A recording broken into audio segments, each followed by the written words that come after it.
muchas gracias.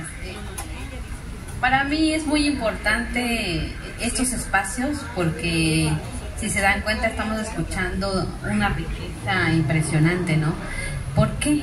Porque la alimentación no es nada más comer, ¿verdad? ¿No? La alimentación tiene que ver con los ingredientes que tenemos disponibles, con nuestra tradición, o sea, la tradición que engloba una serie de características, pero nos vamos a quedar solo con la alimentaria, la tradición alimentaria. Comemos no solo por el hecho de que tenemos hambre, comemos porque tenemos una serie de hábitos, de costumbres alimentarias que fuimos adquiriendo desde pequeñitos.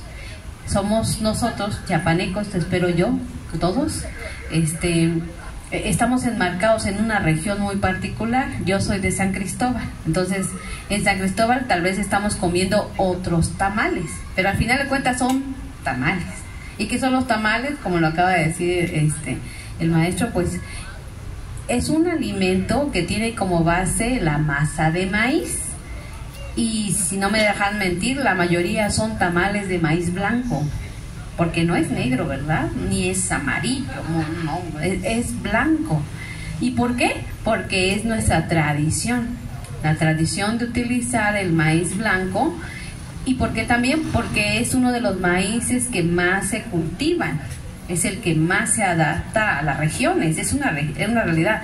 En las regiones tzotziles celtales, por ejemplo, el maíz negro o el azul, como ustedes lo quieran ver, se utiliza más para atol, ¿verdad? No me dejan mentir. Entonces, los ingredientes también se relacionan con una forma muy particular de preparar un alimento. En la región Altos, Tzotzil-Celtal, también hacen, podría decirse que como una especie de molito a base de maíz, ¿no? De masa de maíz, no es un atol. Bueno, en la región del centro del país está el famoso chile atole, que es un atole comida, no es un atole bebida, de comida. Entonces, ¿verdad? Tenemos una mezcla muy interesante de alimentos, pero en este sentido, todos estos alimentos son elaborados a partir del maíz, que es un grano muy nutritivo. Yo creo que sería repetitiva, tal vez lo van a escuchar. El maíz es la base de nuestra alimentación, como mexicanos, ¿verdad? Y el maíz es la principal fuente de energía, van a decir. ¿Por qué? Porque es rico en carbohidratos. Estos carbohidratos son carbohidratos que nos van a nutrir a lo largo del día. Entonces, por eso la relación de un tamal casi siempre en la mañana.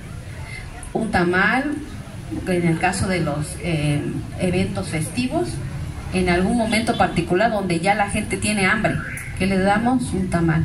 Tal vez en la madrugada porque tal vez hay un difunto, bueno, el tamal, ¿sí me explico? Es decir, nos va a alimentar, nos va a saciar el hambre, pero además nos va a nutrir.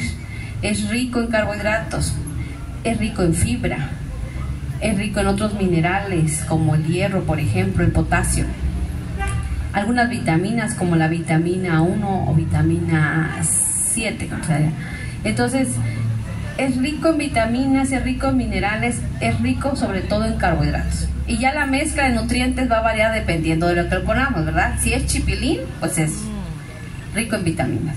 Si es carne de puerco, pollo, pues rico en proteínas. Y entonces, dependiendo de la cantidad de ingredientes, ese tamal se va a volver pues cada vez más nutritivo, ¿verdad? Ahora, ¿qué pasa? El problema no es que el tamal engorda, el problema es que uno engorda, ¿verdad? El tamal es nutritivo y está, más bien es cuántos tamales me estoy comiendo, enseguida después del tamalito, ¿qué estoy comiendo? ¿Qué tal que después del tamalito café con pan? ¿O qué tal que en la tarde me como mis tacos de cochito, ¿verdad? Y en la noche otra vez mi café con pan. Es decir, el problema no es el tamal, el problema es que tenemos que prestar atención en el resto de los alimentos, que no se nos olvide consumir más frutas, más verduras, más agua a lo largo del día. Si lo hacemos, un tamal no es un problema, un atol no es un problema, todo lo contrario, son alimentos muy nutritivos. ¿Y por qué es importante estos foros, estos conversatorios, estos festivales?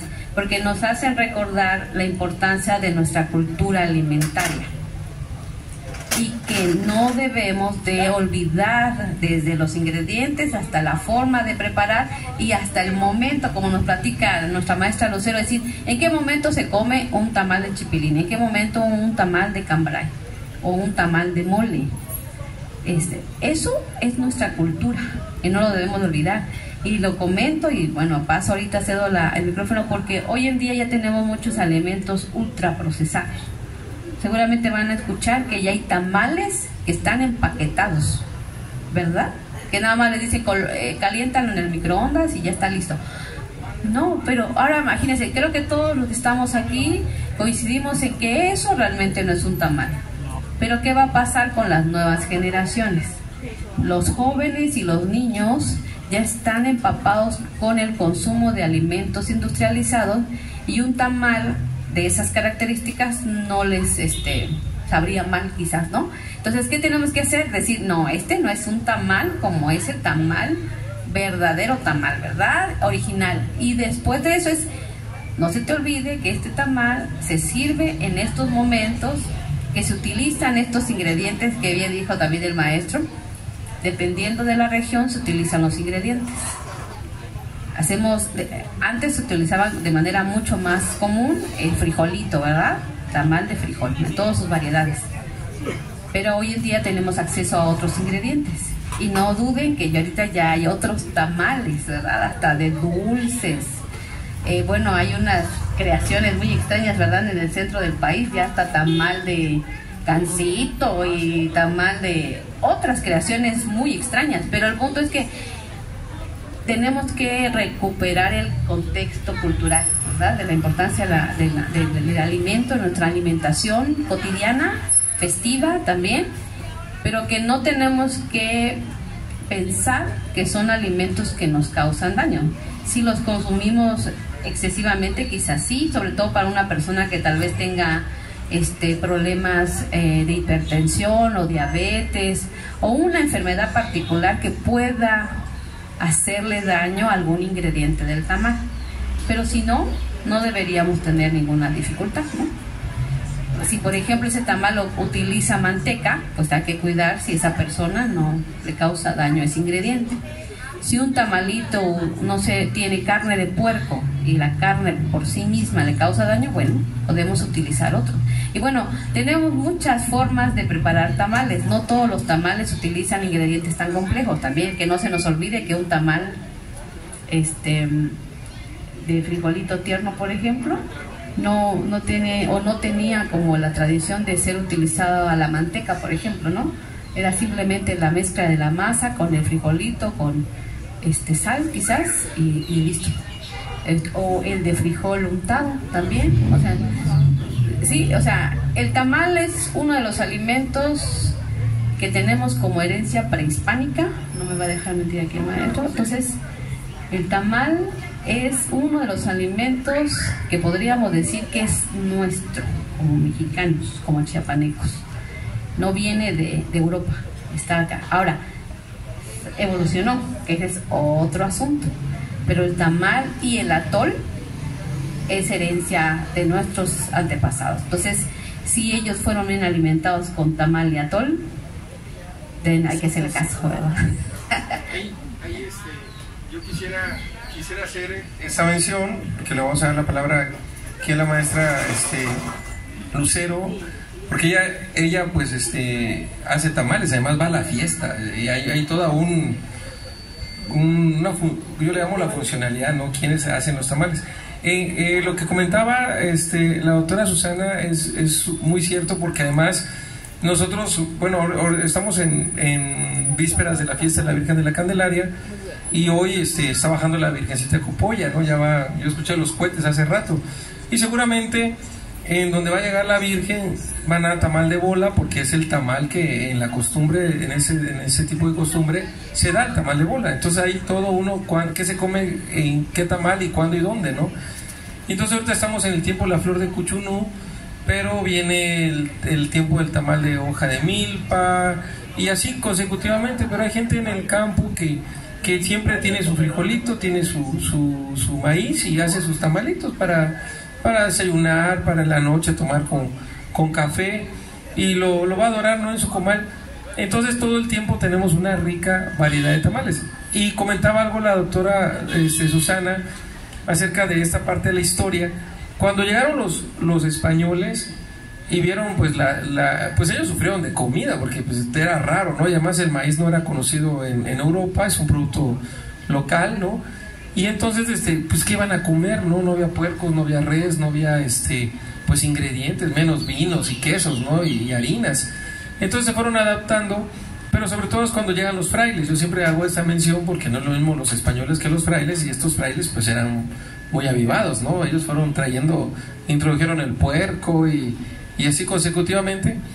Entonces los frailes, como Fray Bernardino de Sahagún, que era franciscano, se dio la tarea de hacer contar cómo era la gente en lo que es ahora la Ciudad de México. Y hay una parte en su libro que se llama La historia de las cosas de la Nueva España, en donde describe todos los tamales que había. Y decía que había vendedoras de tamales, y cómo eran las vendedoras. Y ahí dice, pues, y había las que vendían tamal incluso a cedo. O sea, que salían a vender lo que les había quedado en su venta, lo describe. Y dice, hay tamales de tales hongos, hay tamales de no sé qué, y hay el maíz tal, y hay el maíz, no sé, más grueso, y hay tamales de ajolote, ¿sí? Hay tamales de iguana, y empieza a describir la cantidad que nosotros nos quedamos maravillados claro, y entonces nos da un acercamiento a estos tamales. Aquí en el Museo de Antropología hay una imagen de un personaje maya, y que va con un plato que era exclusivo para servir tamales. Entonces cuando nosotros tenemos al tamal ahí y nos permite ver los ingredientes y esta riqueza nutrimental que nos puede proporcionar, pues que el chipilín, que el tomate, que la calabaza en pepita, ¿no? ¿Cuántos tamales se comen con pepita de calabaza? En Mérida, cuando tengan la oportunidad de ir a Mérida, vayan al mercado, creo que se llama Lucas de Galvez, o García Rejón, no me acuerdo cuál de los dos es, y venden las señoras, así como está aquí en el Mercado Viejo, un tamal que se llama brazo de reina. Y entonces es un tamal de frijol con maíz así enorme, como si fuera niño envuelto, y lo venden en rodaje, le ponen su chirmolito y su pepita molida. Y estamos como si estuviéramos aquí en Tuxtla, que también comemos estos tamalitos con pepita, ¿no? El tamal de Rebasanta lo lleva. Y en ese sentido, cuando vemos el tamal, y aparte de ver los ingredientes y poder quizá analizar qué nutrientes tiene, ¿no? ¿Quiénes lo hacen? Lo hacen las señoras, ¿cómo lo hacen? Se levantan temprano, ¿a qué horas hacen lo ponen en Istamal, lo compran la masa? ¿Será que van al molino, echan la plática en el molino?